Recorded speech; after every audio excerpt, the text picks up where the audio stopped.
It's very interesting to think that, during this pandemic and always, in 2019, the bottom 99% of families owned 7.2% of their wealth in taxes, while the top 0.1% only owed 3.2% of their wealth. And since COVID began, the richest have grown their wealth and paid a lower tax rate while millions of Americans struggle to get by.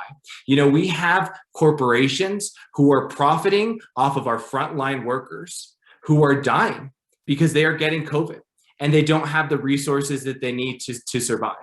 This pandemic has uncovered some of the most gross atrocities that we've seen, and I've seen it firsthand.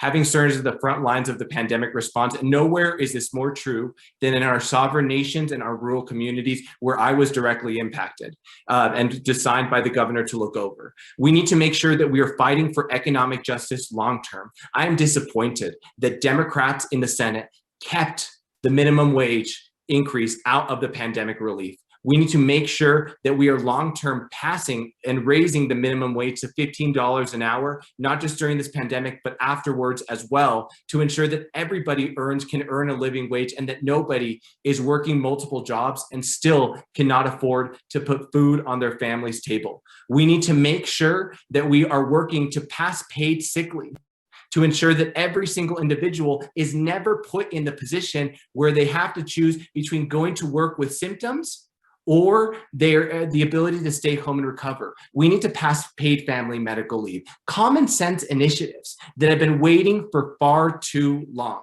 We need to make sure that we're passing universal child care and ensuring that an individual can look after have the ability to look after their family and go to work as well. We've been told that we have to wait for these proposals, but we cannot afford to wait any longer. And I'm here to say that we can get these done. I have the experience to get these items across the finish line. I will do that as your next member of Congress. Thank you.